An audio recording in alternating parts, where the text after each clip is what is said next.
നമസ്കാരം. ഫോർസൈസ് ടിവിയുടെ മണ്ഡലങ്ങളിലൂടെ എന്ന ലോകസഭാ മണ്ഡലങ്ങളെക്കുറിച്ചുള്ള വിശകലന പരിപാടിയിലേക്ക് സ്വാഗതം.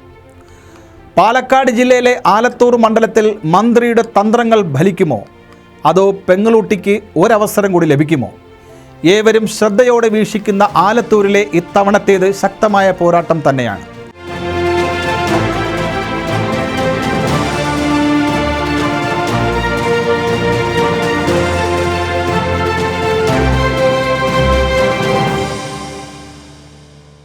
മണ്ഡലം രൂപീകരിച്ചതിന് ശേഷം എല്ലാ കാലത്തും ഇടതുപക്ഷത്തോടൊപ്പം നിന്നിട്ടുള്ള ആലത്തൂർ പക്ഷേ കഴിഞ്ഞ തവണ രാഹുൽ ഗാന്ധിയുടെ വരവിലുണ്ടായ കുത്തൊഴുക്കിൽ ഒലിച്ചുപോയി.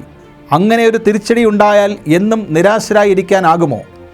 ഇതാണ് ഇത്തവണയും മന്ത്രിയായിട്ടുള്ള കെ രാധാകൃഷ്ണനെ ആലത്തൂരിലെത്തിക്കാൻ CPM-ന് പ്രേരണയുണ്ടായത്. രണ്ടാം ജയം തേടി രമ്യ ഹരിദാസ് ആലത്തൂരിൽ ഇറങ്ങുമ്പോൾ കാര്യങ്ങൾ എളുപ്പമല്ലെന്നാണ് സൂചനകൾ. പാലക്കാട് ജില്ലയിലെ 4-ഉം തൃശ്ശൂർ ജില്ലയിലെ 3-ഉം നിയമസഭാ മണ്ഡലങ്ങൾ ചേർന്നതാണ് ആലത്തൂർ ലോക്സഭാ മണ്ഡലം. 2009 വന്ന പുനഃക്രമീകരണത്തോടെ ആലത്തൂർ സംവരണ മണ്ഡലമായി. തൃത്താല, പട്ടാമ്പി, ഒറ്റപ്പാലം, കുഴൽമന്ദം, ചേലക്കര, വടക്കാഞ്ചേരി, കുന്നംകുളം നിയമസഭാ മണ്ഡലങ്ങൾ ചേർന്ന ഒറ്റപ്പാലം ലോക്സഭാ മണ്ഡലമാണ് പുനഃക്രമീകരണത്തിൽ ആലത്തൂർ മണ്ഡലമായത്. ഒരു കാലത്ത് കോൺഗ്രസിൻ്റെ കുത്തകയായിരുന്ന മണ്ഡലം LDF തിരിച്ചുപിടിച്ച ചരിത്രവും ഒറ്റപ്പാലത്തിനുണ്ട്. 1977 ലോക്സഭാ ഇലക്ഷനിൽ കോൺഗ്രസിൻ്റെ K കുഞ്ഞമ്പു ആയിരുന്നു ഇവിടെ നിന്നും വിജയിച്ചത്. 1980 നടന്ന തിരഞ്ഞെടുപ്പിൽ ഇടതുപക്ഷത്ത് നിന്ന് AK ബാലൻ സീറ്റ് തിരിച്ചുപിടിച്ചു. പിന്നീട് 1984, 1989, 1991 എന്നീ വർഷങ്ങളിൽ KR നാരായണൻ്റെ വിജയത്തേരോട്ടമായിരുന്നു. ഒറ്റപ്പാലം NSS കോളേജിലെ MCOM വിദ്യാർത്ഥി S ശിവരാമനെയാണ് CPM അന്ന് മത്സരിപ്പിച്ചത്.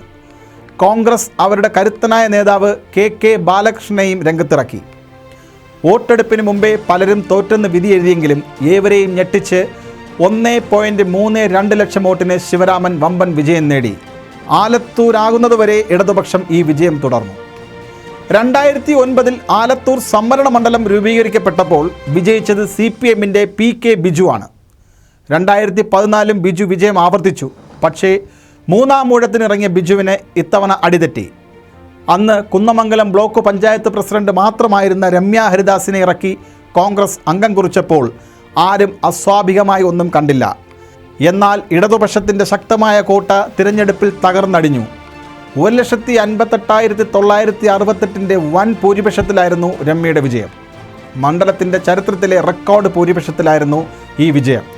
സാധാരണ പറയും പോലെ 2019 രമ്യ ഹരിദാസ് ഇടതു മണ്ഡലത്തിൽ നിന്ന് പാട്ടും പാടിയാണ് ലോക്സഭയിലേക്ക് പോയത്. ഈ തിരിച്ചടി CPM-ന് താങ്ങാവുന്നതിലും അപ്പുറമായിരുന്നു. അതാണ് കഴിഞ്ഞ തവണ സ്ഥാനാർത്ഥിയാകുമെന്ന് പ്രചാരണമുണ്ടായിരുന്ന കെ രാധാകൃഷ്ണൻ മന്ത്രിയായിട്ട് പോലും ആലത്തൂരിലേക്ക് നിയോഗിച്ചത്. വിജയം മാത്രമാണ് CPM-ൻ്റെ ലക്ഷ്യം. സ്ഥാനാർത്ഥി പ്രഖ്യാപനത്തിന് മുമ്പേ പ്രചരണം തുടങ്ങിയ രമ്യ ഹരിദാസിന് വിജയം ഉറപ്പാണെന്ന ആത്മവിശ്വാസമുണ്ട്. ആലത്തൂരിൽ BJP-യുടെ വളർച്ച 2 മുന്നണികൾക്കും തലവേദനയാണ്. 2019 തെരഞ്ഞെടുപ്പിൽ BDJS മത്സരിച്ചപ്പോൾ 89,837 വോട്ട് ലഭിച്ചു. ക്രമാനുഗതമായൊരു വളർച്ചയാണ് BJP ഇവിടെ നേടിയത്. അടുത്തൊരു ലോക്സഭാ മണ്ഡലത്തിലെ വിശേഷങ്ങളുമായി വീണ്ടും കാണാം.